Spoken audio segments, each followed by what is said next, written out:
Hey everybody, and welcome on into another video. My name is Ty. You're watching the Living Deadwax YouTube channel. Let's talk some metal. Let's talk some music. 2016, 10 years ago, super hard to believe. I'm still in the mindset that a decade ago was 2006, 2005, 2004. I'm still stuck in that 2014, 2015 time period, and time is certainly flying by. But I wanted to talk about 10 records that I absolutely love from 10 years ago, from 2016, all metal albums, and albums to me that all stand the test of time, and some absolute classics in this list as well. So yeah, if you like this type of stuff, hit the thumbs up button, like the video, of course, subscribe down below, and leave a comment too. What albums should I listen to from 2016 that I don't talk about here? Or, you know, what are some of your favorite albums from a decade ago? Alrighty guys, so kicking it off with Moonsorrow with Umulten Aika. I don't know. My Finnish might be a little rusty there. But Moonsorrow, Finnish, pagan, black metal, folk metal band, band of many different stripes and colors brushes you could paint them with. So definitely not just your typical black metal band when you think of like Norwegian black metal, like that second wave. But absolutely just a band that their reputation precedes themselves.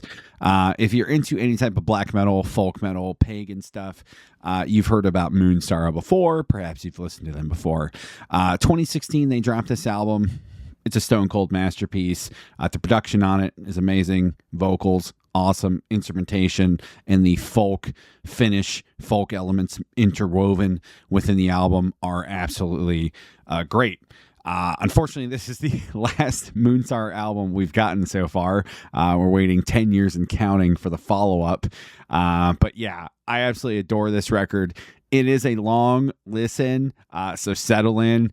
The regular version is only 5 tracks, and it clocks in at 67 minutes. So you're in it for the long haul when you're listening to it, but it flies by. It honestly flies by. And they're different time signatures, they're different vocal stylings, and the mixture of the folk elements. Just really, it's a great record just to put on with headphones, kick back, and, you know, get a nice drink, get a beverage of choice, and just relax with it. That's the type of record it is. It's not a record you want to put on in the background and do stuff because it demands your attention, but an absolutely great record. And this bonus edition is a 2 CD set, and it comes with a bonus disc with actually 2 extra tracks. So if you want to get this version, it's 75 minutes long, and they have a grave cover and a Rotting Christ cover on the bonus track. So yeah, Moonsorrow, absolutely love this record. Umulten Aika, the Age of Gods in English. I can definitely pronounce Age of Gods, probably not so much the Finnish pronunciation of that, but yeah, this was released on April 1st, 2016 through Century Media, and hopefully we get a follow-up someday. That would be awesome. Alrighty guys, continuing on with possibly this band's last great record.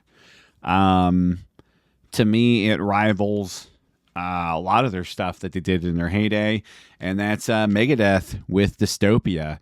And this lineup that Dave had on this album was one of the best lineups, I think, since the classic lineup with Marty and Nick Menza on drums, Marty Freeman and Nick Menza. And yeah, this lineup with Chris Adler from Lamb of God and Kiko Loureiro. My Portuguese is also not very good. This lineup is stellar. Kiko is a great guitar player. Chris Adler, obviously a great drummer. Pair that with the 2 Daves. Great record. Awesome artwork too. That's another. You can always tell by Megadeth albums that the artwork's generally good. You know you're in for a good record most of the time. Yeah, this to me is the last great Megadeth album, pretty much universally appraised. The Threat is Real. It's a great track. Dystopia, the title track, I absolutely love the title track. Post-American World is a very cool song. Lying in State. There's a lot of cool, and it's Dave in his wheelhouse. You're talking about politics, you're talking about New World Order type of stuff. It's Dave Mustaine in his lyrical wheelhouse, and Absolutely great record. And for my money, it's the band's last stellar album. I don't think the last two were particularly great. I liked The Sick, the Dying, and the Dead more so than the newest one, the self-titled. But yeah, Dystopia still holds up 10 years later. Absolutely worth a listen if you fell off from Megadeth and you only listen to the older stuff. But yeah, I was just coming back to it. And checking it out. All right, let's keep going with some more thrash. Another seminal thrash metal band from the 80s that's still going today, by the way, too. German thrash metal titan Sodom dropped Decision Day in 2016. And yeah, if you're into, modern era Sodom, you know what to expect. Sodom and Creator to me are basically like the Megadeth of thrash metal, the Motorhead of thrash metal now. And you just know what you're in for. They're not going to rewrite the rule book. They're not going to do anything crazy out of left field. They're going to stick to their thrash metal sound, and that's what you're going to get. You're going to get 40 to 50 minutes of a solid thrash metal record. Nothing that's going to blow you away, but something that you could always count on. And this is their 15th studio album, and I think it's really good. I think it's a really solid Sodom record, which I could probably say about every Sodom record since like Agent Orange to me. But yeah, just a really solid, good, listenable record. If you like headbanging thrash metal with good riffs and fun grooves, you're going to dig this record. As long as Tom wants to continue putting out Sodom records, there will be Sodom records until probably the world ends. But yeah, dropped in August 26, 2016, Sodom's Decision Day. A really good record to check out if you've fallen off of listening to Sodom too. Like similar to Megadeth, this is a really solid record, and Sodom has a much more consistent output as far as quality goes than Megadeth in recent years. So you can't really go wrong with any modern era Sodom, because to me, they're all very, very similar for better and for worse. But check this out if this one eluded you. Alrighty, we're going to keep going with perhaps my favorite record of 2016, a record that means a ton to me, a band that means a ton to me, a person that means a ton to me, and I love basically every iteration of bands or music, albums this guy has done. But yeah, that's the Devin Townsend Project with Transcendence. This record is absolutely amazing. If you're not familiar with Devin Townsend from Strapping Young Lad, this Devin Townsend Project stuff is way more experimental and proggy. Definitely heavy, definitely more on the metal side, but still very proggy, very symphonic, epic, bombastic, great production. You can hear absolutely every instrument on this record, and similar to all the Devin Townsend Project stuff, which Devin Townsend Project is probably my favorite era of Devin.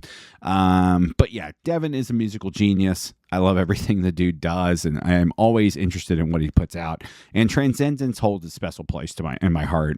Honestly, I think Stormbending and Failure, track 2 and 3, are two of the best written tracks that Devin's ever put out. Like I said, too, the production on this is absolutely stellar. This is the first album that Devin worked on, not to be solely produced by him. He had Adam Gitgood as an additional producer. Adam's from Periphery, was in Periphery. And he also took a lot of input from the other musicians that played on this record too. So it's very much more a collaborative effort. And it comes across, and it's a really just another solid record. If you like Addicted, if you like Epic Loud, you're going to like Transcendence. Transcendence is a more serious record probably than Addicted and Epic Cloud and its lyrical subject matter. But yeah, it's an absolutely stellar record. I still listen to it multiple times a year to this day, and it's hard to believe it's 10 years old, man. Hard to believe it's 10 years old. So yeah, if you've never checked out Devin, especially the Devin Townsend Project stuff, and you like prog metal, symphonic, epic music with great clean production, wonderful singing, great guitar playing, Devin Townsend is for you. So check this one out. Transcendence. What a great record. Alrighty, next up is a band that I've been with since the early 2000s, and they dropped their 10th studio album on March 25th, 2016. This is probably the last record of this band that I really enjoyed beginning to end. And after this, I started just following less. I still appreciate them, but just less so. But that is Amon Amarth with Yom's Viking, the band's first concept album. Amon Amarth gets a bad rap. They are very much the AC/DC of mellow death, melodic death metal. I don't even really consider them a death metal band, honestly, anymore. They're just more of like it's just a hard rock metal band at this point. But for sake of argument, we'll call them a mellow death band. And yeah, they're definitely the AC/DC of that. They know what to do well. They know what their fans want, and they give it to them time and time again, much like Sodom, like I was talking about earlier, and Motorhead in past years, which I don't fault bands for doing that. If you find a niche that works for you and appeals to a lot of people that enjoy it, just work within that niche, and they do it so well. Then, like I said, this is the last record that I really vibed with, top to bottom. First Kill, the opener, is an absolutely stellar song. Raise Your Horns is really fun. The Way of Vikings, another really good song. At Dawn's First Light, that song is a banger. You also have Doro Pesh on here on a song called A Dream That Cannot Be, which is very good track. Doro does backing vocals on there. So yeah, this record is probably, for my money, the band's last great album. Had some pretty stellar reviews when it came out. It's a pretty good concept, too, for what it's worth. It's not anything highbrow. This isn't Operation Mindcrime we're talking about here. But really, really cool album. And Amon Amarth, I still dig them, man. They're still fun to see live. They put on such a great show. So, yeah, check this out if you haven't. To me, I would start with probably with Odin on our side. That's where I started out with their 2006 record. Fate of Norns is also another good record. But yeah, they have a ton of albums in the catalog now, and like I said, they're all pretty much the same record, so you can't really go wrong wherever you want to start. But yeah, Yom's Viking is a great record. 10 years old this year.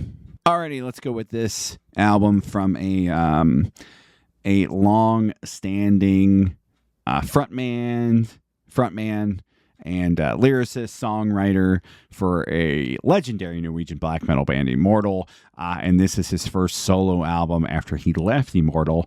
And this is Ebot with Ebot. And this record is interesting because a lot of this stuff Ebot wrote for the next Immortal album that he never put out, because obviously he left the band. But to me, it sounds like nothing like the previous Immortal record that had come out that he was on. So it would have been interesting to see how this kind of potentially would have changed under the Immortal banner.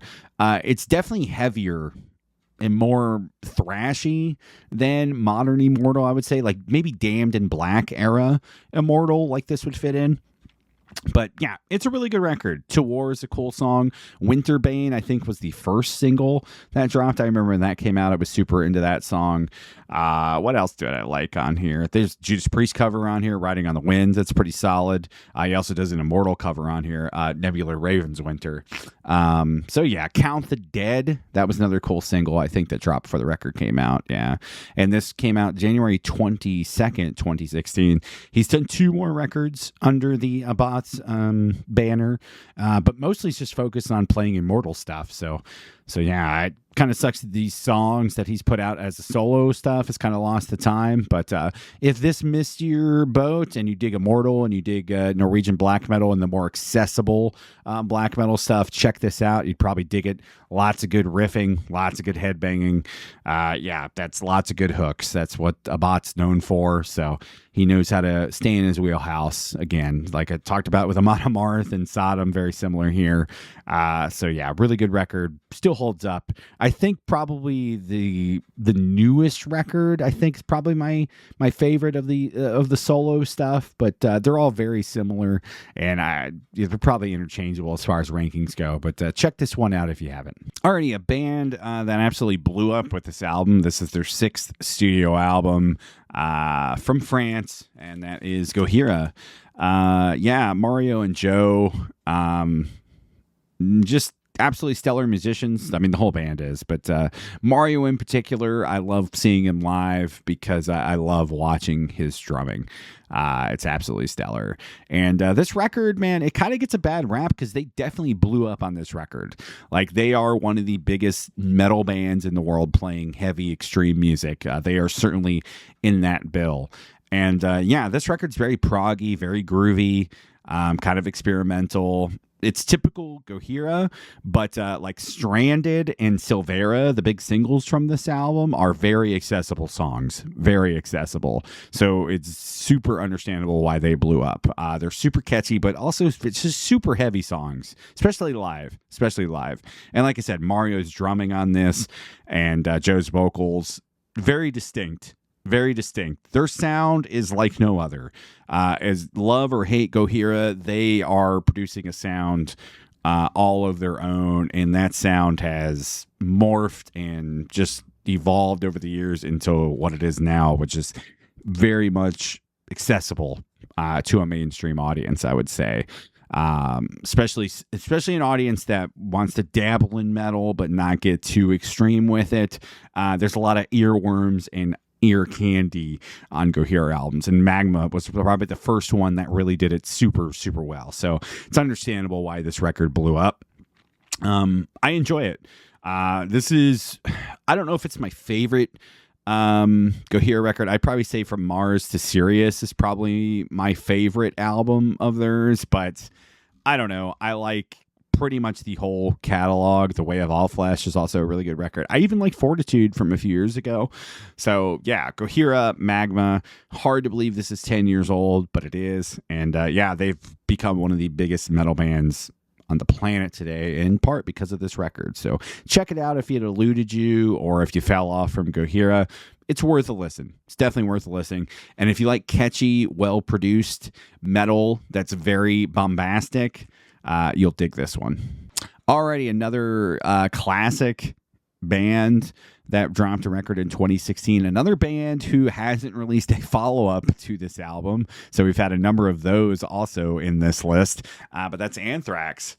Obviously, classic Big Four thrash metal band with their last record that they did, For All Kings. And we've been waiting on that follow-up for absolutely, a long time, 10 years. To be exact, that's the point of this video, 10 years old. So yeah, I really dig this record. I liked Worship Music, the previous one from this a little bit more. But yeah, For All Kings is an absolutely good record. It very much follows in the same vein as Worship Music. So if you like that one, you're going to like this one. Joey Belladonna sounds amazing. That is kind of my biggest hang up with Anthrax now, is like they've wasted 10 years of Joey's voice, honestly, with no albums, which is just criminal because Joey still sounds great. Charlie's obviously a great drummer. Frankie's still great on bass, and Scott is Scott. So like, they're just such a talented band, and to not follow this up after 10 years is just kind of criminal in my mind. Favorite tracks, You Gotta Believe, Monster at the End is a really cool song. Breathing Lightning is also another really cool song. So check it out. It is a little long, like 60 minutes, man. To me, like these classic era thrash bands, you should be at the like 40 to 45 minute mark max. Like get in, get out, write really catchy, headbangable, fast tracks, get in, get out. And yeah, instead it's just like, all right, let's fill up the entire CD. We have to. We have a CD here. Like, we got to fill it up. So yeah, 60 minutes gets a little long and a little samey. But the band is in peak form here. Like, they're all really solid. And it's kind of a shame they've not wasted, but they've not followed it up in 10 years. So yeah, Anthrax, For All Kings. Hard to believe this is 10 years ago and we haven't gotten a follow-up. But so yeah, it's a really, really solid record from 2016. Another classic thrash metal band that dropped a pretty solid record in that year. Alrighty, guys, let's go to Greece. Greek extreme metal, black metal band. I don't even really consider them black metal anymore, to be honest with you. But that's Rotting Christ with Rituals. Really good record. I would say if you want to think about 300, the movie, and think about a soundtrack to that movie, that's what Rotting Christ has been doing for the last, 20 years almost of albums. They again are another band that they know what they do and they do it really well. Their records do get a little samey, so I can't put on like every modern era Rotting Christ record and just listen to it in general. Listen to it all in a row, I should say. But yeah, it's super bombastic, super epic, well produced. Lots of chants, lots of like traditional instrumentation. The Talese brothers, they know what to do and they do it well. Is it black metal anymore? Probably not. I guess in its lyrical content, maybe. But yeah, sometimes you'll get some like black metal riffing. Like probably my favorite song in here is Elth Kyrie. I might be pronouncing that incorrect, but yeah, track 3 is absolutely stellar. It's a heavier track, faster track with some more traditional black metal riffing. So if you want to go that route, you can go that route. If you want something really bombastic and epic for a voice like Thunder, that's a really cool song. So yeah, but picture the movie 300, picture the soundtrack in your head to that movie, and then picture that through a metal lens. That's what Rotting Christ goes for. Almost to a fault now, but Rituals is a really solid record with some really cool earworms and catchiness, and I like how each song is basically influenced by something else or a piece of literature or a different religion or spiritual aspect. So each song has its own lyrical variety, which I do enjoy. And it's not too long. This comes in at 49 minutes. You might be able to trim the fat a little bit, but it's a solid record. So if you're out on modern era Rotting Christ, maybe check this out. Maybe you'll get into it. If you've already dig modern era Rotting Christ, you already love this record probably. For me, it's probably the last great. I don't know. The Heretics was a really good record. I don't know. It's kind of hard with Rotting Christ because, like I said, a lot of the albums tend to get very samey, especially in the recent era. But they know what to do well, so I can't fault them. And I really dig this record, and it's good on re-listens too. It's just it's another good gonna put on headphones and really experience the bombasticness and epicness of the album. So yeah, check it out. Alrighty, guys, we're going to end this video with perhaps the most hyped and talked about record of 2016 that came out that year, and that's Vektor with Terminal Redux. Progressive thrash out of Phoenix, which is very cool. Got some hometown boys here.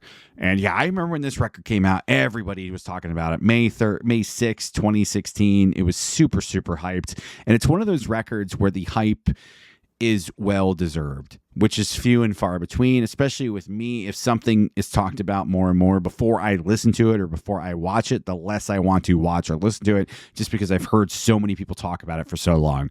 This record absolutely is stellar. It still holds up to this day. If you like more of the progressive era death, you're going to dig this record. David DeSanto, his vocals reminds me a lot of Chuck. But this record is a thrash metal record. It's definitely not a death metal record. So yeah, if you like Voivod, obviously heavy inspiration on this record, you're going to dig this. Really, you can't go wrong with any of the 3 albums that Vektor released. And maybe someday we'll get a follow-up. Who knows with that? We were supposed to, and then stuff happened. Let's just put it that way. But yeah, so I'm hoping for a follow-up because this record is absolutely stellar. It still holds up to this day. It's an hour and 13 minutes. I don't like long records. I really do not. I want albums to value my time. And this record, though it is an hour and 13 minutes long, it does value your time because there's so much in every song. There is so many different hooks and time signatures and changes and solos and good head-banging riffs. And if you're into sci-fi lyrical content, you're just going to dig this and love it up. But So yeah, just a super hyped record that lived up to the hype, which is rare, and it still holds up to this day, and it might even be better 10 years later. So yeah, guys, Vektor, Terminal Redux, probably the best album of that year. Is it my favorite? Probably not. That would probably be Devin Townsend Project's Transcendence, but this record is just still absolutely stellar. Alrighty, guys, thanks so much for watching all the way to the end. If you made it this far, like I said, hit the like button, subscribe, comment down below too. What are some records that I didn't talk about? What should I be checking out from 2016? A decade ago, man.